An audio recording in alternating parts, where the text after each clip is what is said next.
So this week we're going to be looking at some techniques using oil pastels. I've got this set of oil pastels from Arrtx. I'm going to swatch them and then look at some different techniques to use with these. And to be honest, most of the techniques I'll be looking at I learned in like kindergarten. So they're very simple and fun techniques that anyone can use. So let's get started. This is Sketching the World, and I'm Kat, a writer and artist from Australia, but my dream is to sketch the world. I also got this other pack, which is 10 just white pastels. I did show a bit of these in my video on using whites for highlights, white highlights in your sketching. So I won't swatch those because they're just white. But yeah, this is a lovely set. Nice range of colours. Oh, there's a white in this as well, so I will swatch it. They're very, very creamy. I actually try putting them together so I can blend a little bit. You could blend these so easily. And even use the palette knife a little bit to blend them or to get a bit of texture happening there. So next up, I should be saying the names of these as I go. So this one is Naples Yellow. Naples Yellow, I'm not going to write the names of all these because I'll be writing forever. This one, this is a nice bright yellow. Yeah, it's yellow, just yellow. Chrome yellow. So that's getting into a more orangey yellow. Then orange yellow. And this one's orange. Then look at, it's an olive yellow. That's a lovely colour. Well, I like those two together, the orange and the olivey yellow. Yeah, just a bit of blending there. Go down to this line. Tan. Yeah, try blending that into the white above it.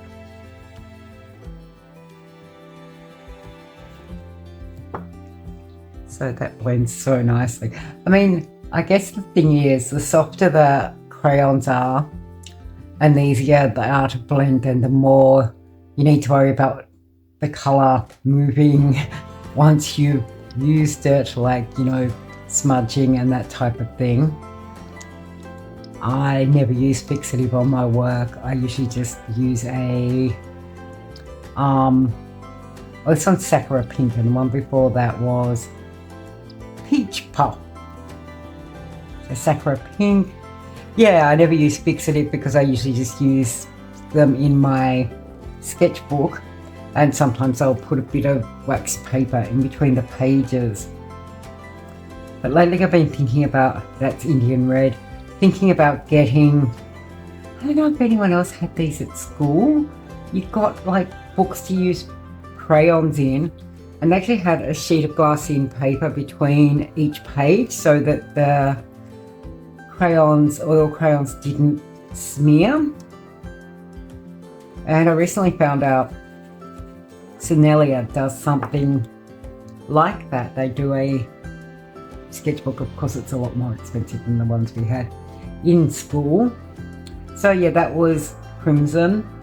Now this one is Rose Red. Oh, that's nice. Rosy Brown. Yeah, this is like almost using a lipstick. It's very, very similar in texture to the Sennelier crayons, but yeah, obviously not as expensive. The Sennelier crayons are so expensive. They're about $500 each. Maybe that's a bit of an exaggeration, but yeah, they're expensive. So now onto the blues, and we have, oh, look at that. If you can see my thumb, that's just from getting these in and out of the packet. That's how soft they are. Baby blue. Sky blue.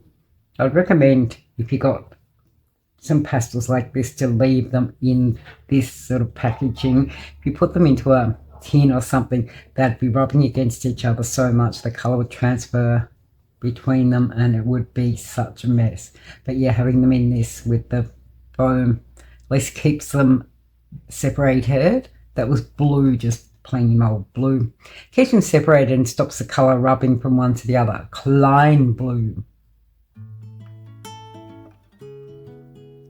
Ultramarine. Blue purple. It's very similar to the colour before it. Then Prussian blue. Like that. Then the greens. We've got tender green. Tender. There's a lot of greens, a lot more greens than blues. Wow. Turquoise,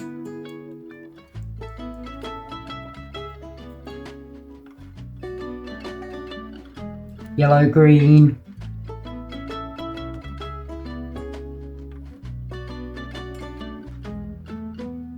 just playing around with blending that.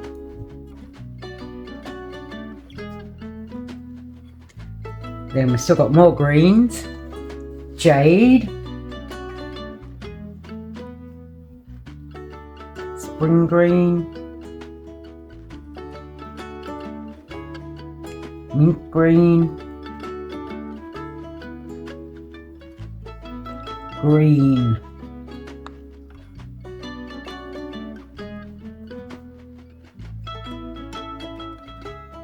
grass, olive green, and cadmium green. Such a lot of greens compared to like the blues or the reds. Then we've got macaroon pink. Oh, that is cute. That would look really nice on a dark background. Then lavender, light blue purple, purple.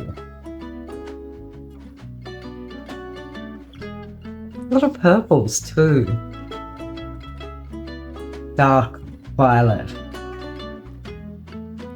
Yeah, a lot of purples considering you don't really use purple that much.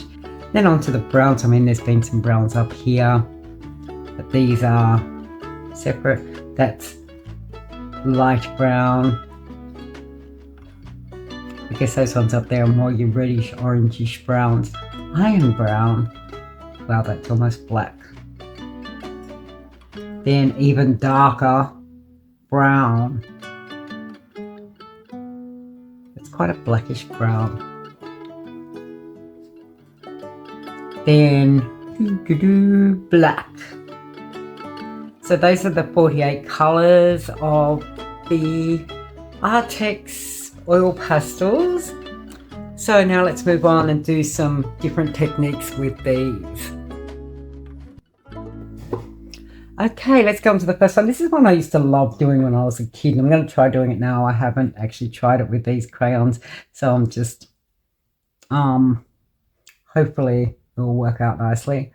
Yeah, I don't know what you would call this. I'm sure there's a name where you lay down, do it like a nice little splotch of colours. That's making me think of gelato. And oh, I have to get some of this bright orange. Yeah, just lay them down, random. I might just do a square so that I know where I'm working. Just lay down some random colours.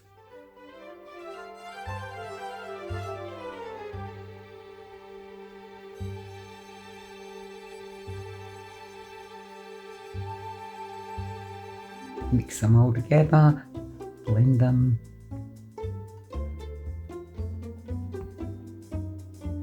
Now I really hope that I can do what I want to do with these because they are so soft. It might be harder than I expected. But yeah, what you do is then get your black. Did anyone else used to do this in kindergarten? Or like primary school? I used to love doing it. It was one of my favourites. One of my favourite things in primary school. I mean, to be honest, I hated school.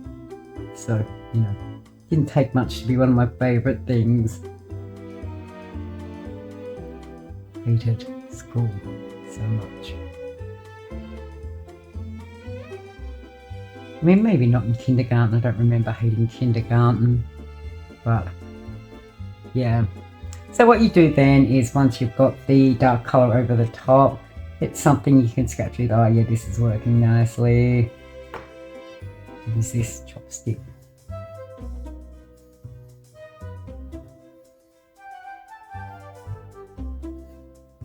And just scratch into it, making a little picture.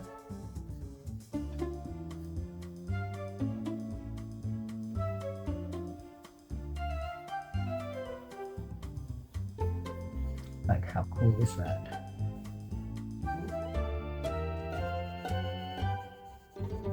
And then one of the best things, if you mess something up, you can just go over it with the black crayon and then scratch into it again. That is fun. So much fun.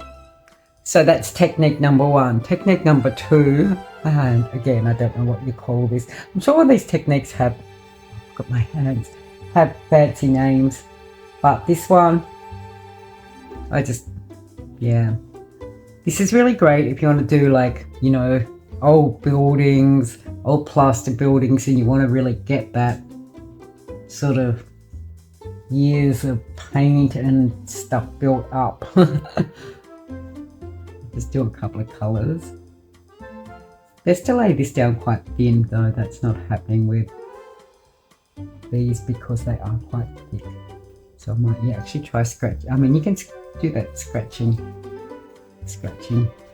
into this as well. Anything.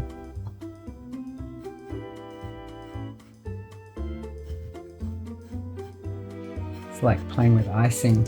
So once you've got that down, then get some watercolors or water-based paint. Just see what I've got here.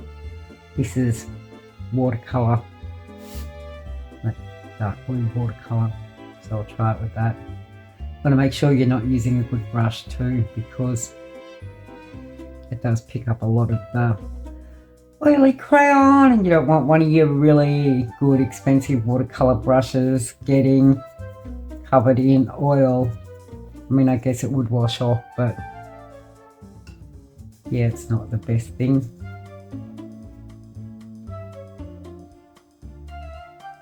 And yeah, so that just basically creates a resist with the, see, look at that, how much oil that's picking up. It creates a resist, and so yeah, it really gives that sense of it being that sort of older plaster type wall. Probably use this for a lot of other things as well. It's only limited by your imagination, as they say.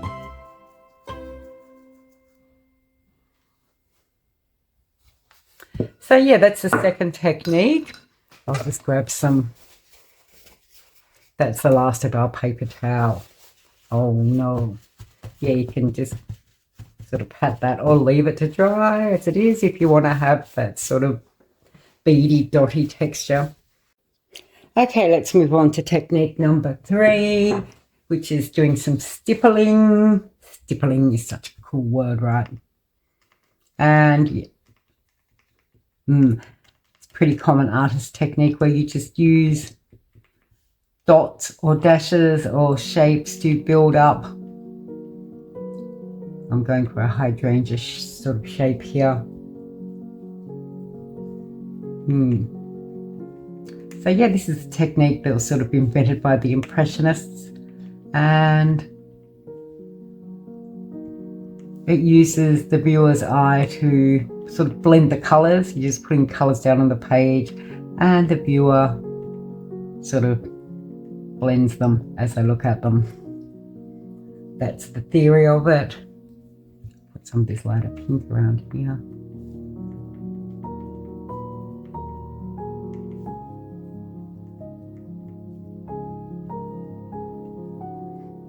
Then, because I'm doing sort of a hydrangea shape, I'll do some green around it. It's nice to have that darker green to highlight the purple flowery shape.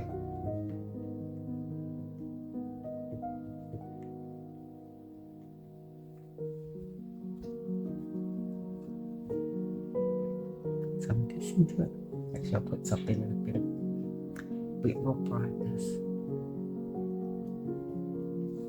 Yeah, see, this is a technique that I don't use a lot, because if you're doing this with something like pencils, it would be incredibly tedious. Whereas with the crayons, you can build the shape up very quickly.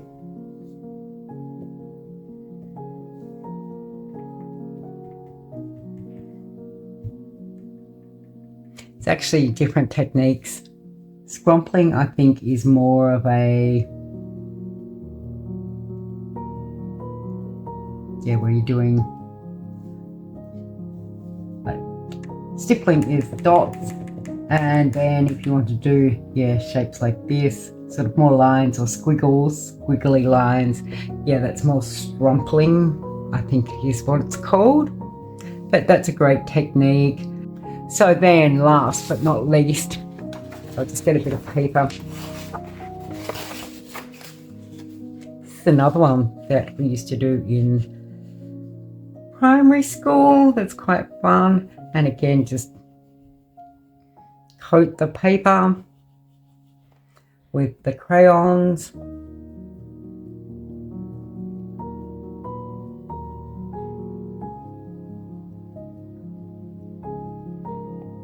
This is almost getting into a mono printing type technique.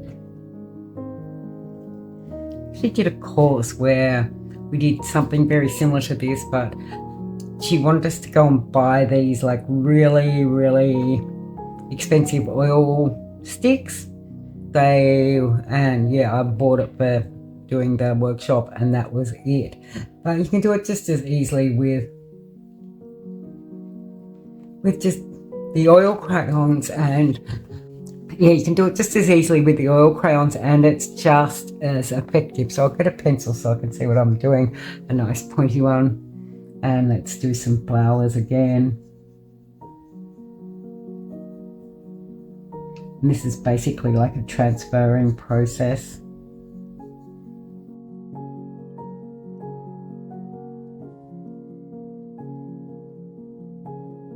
Just play around with making different marks.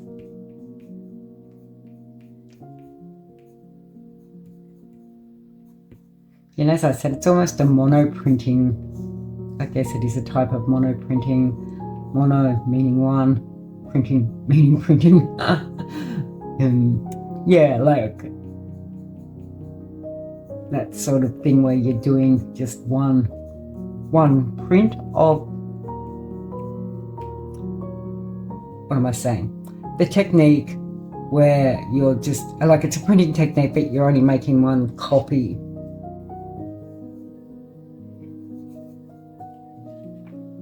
Let's take that up, and wow. Yeah, it's quite an interesting effect, and really good if you want to combine it with other things too. And see, there's still quite a lot of crayon on there. I could just do another. Actually, I'll do it with this.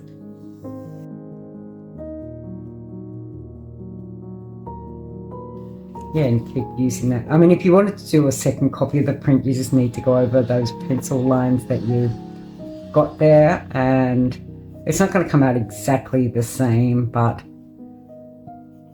that can be good. It can be good to sort of have that more variety. So it's sort of almost like a ghost image. And I'm just going to keep playing around with this because the crayon's so thick that I can just keep going. Okay, now another technique that can be quite fun to do with these is just building up layers, like the texture. really getting into the texture element of the crayons. Because these are so soft, it can be easy to do, like you really can't avoid the texture with them.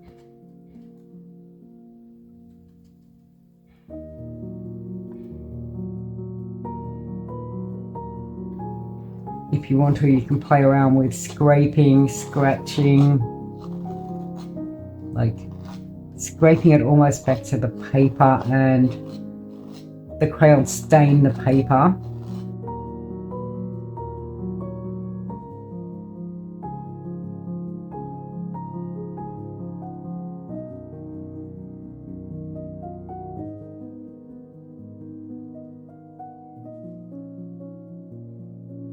It has the texture of frosting.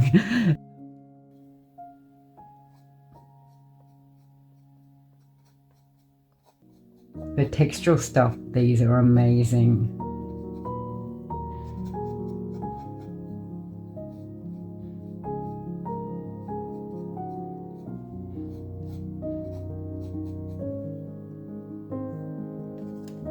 Let's just call this the scraping scratching technique. You're troweling like troweling concrete.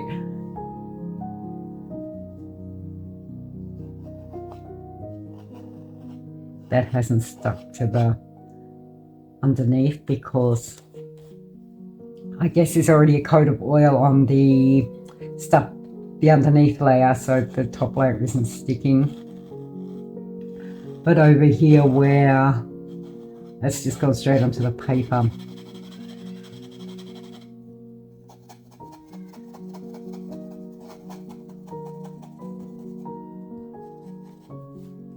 So much texture. Yeah, when you're used to using pencils, colored pencils or something, you don't get that kind of texture with your materials.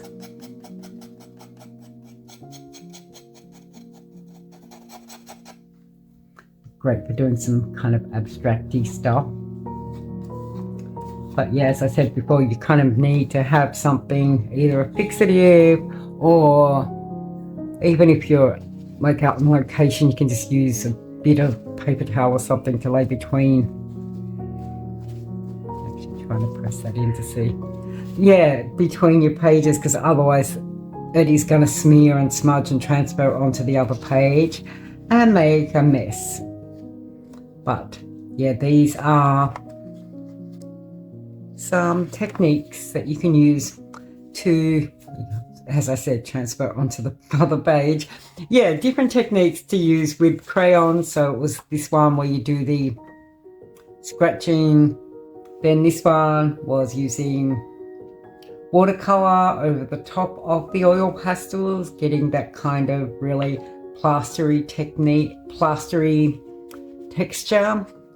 Then the stippling and stumpling. Sorry, I'm just playing around with my stick.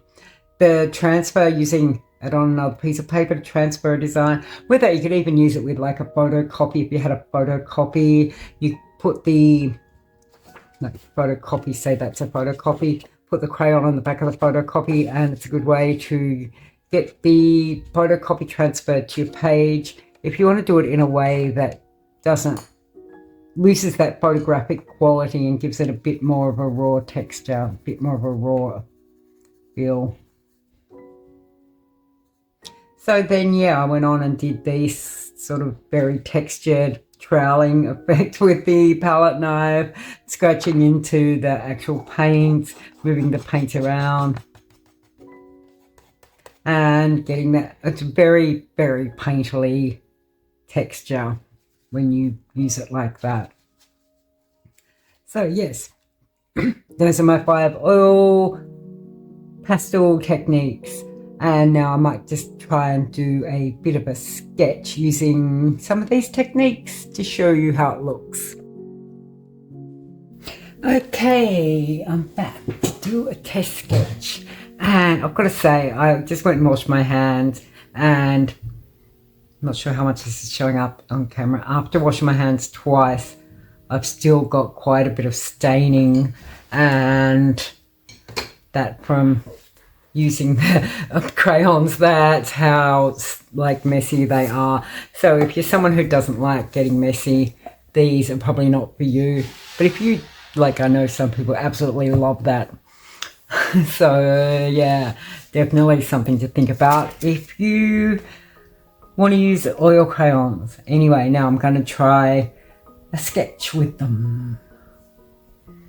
I actually picked this picture.